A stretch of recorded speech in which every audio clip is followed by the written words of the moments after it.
নামাজে আমরা যা বলি তার অর্থ জানলে নামাজে অন্য চিন্তা মাথায় আসবে না।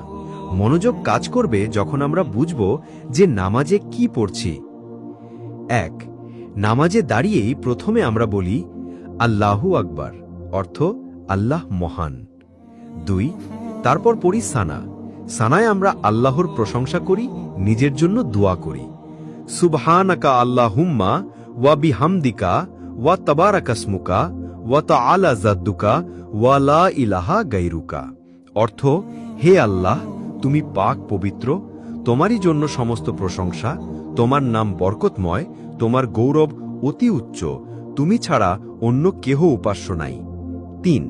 তারপর আমরা শয়তানের প্রতারণা থেকে আশ্রয় চাই এবং বলি আউযু বিল্লাহি মিনাশ শাইতানির রাজিম, অর্থ বিতাড়িত শয়তান থেকে আল্লাহর নিকট আশ্রয় প্রার্থনা করছি। ৪. আল্লাহর পবিত্র নাম দিয়ে, আল্লাহর দয়া করুণার গুণ দিয়ে নামাজ এগিয়ে নিয়ে যাই এবং বলি বিসমিল্লাহির রহমানির রহিম, অর্থ পরম করুণাময় অসীম দয়ালু আল্লাহর নামে আরম্ভ করছি। ৫. এরপর আমরা সূরা ফাতিহা দিয়ে নামাজ শুরু করি। ২ রাকাত, ৩ রাকাত বা ৪ রাকাত ফরজ বা সুন্নতের নিয়ম অনুযায়ী নামাজ পড়ি। ৬. আমরা রুকুতে আল্লাহর উদ্দেশ্যে শরীর অর্ধেক ঝুঁকিয়ে দিয়ে মাথা নুইয়ে দিয়ে আল্লাহর প্রশংসা করি এবং ক্ষমা চাই।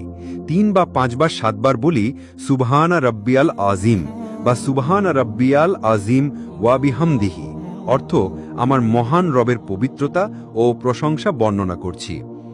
৭. তারপর রুকু থেকে উঠে আমরা বলি সামিআল্লাহু লিমান হামিদা, অর্থ আল্লাহ সেই ব্যক্তির কথা শোনেন যে তার প্রশংসা করে।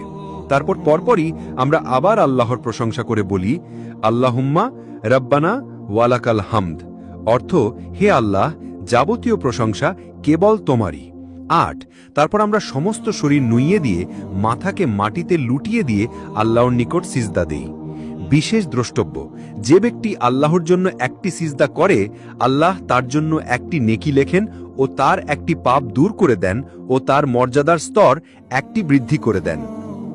৩ বা ৫ বার ৭ বার সুবহান রব্বিয়াল আলা, অর্থ আমার মহান রবের পবিত্রতা বর্ণনা করছি।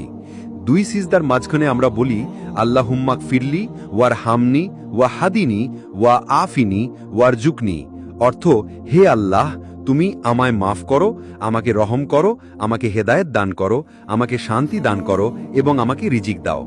এভাবে নামাজ শেষে মধ্য ২ রাকাত ৪ রাকাত ভিত্তিতে বৈঠক আর শেষ বৈঠকে তাশাহুদে আল্লাহর প্রশংসা করি, রসুল সাল্লাল্লাহু আলাইহি ওয়াসাল্লামের প্রতি দুরূদ পেশ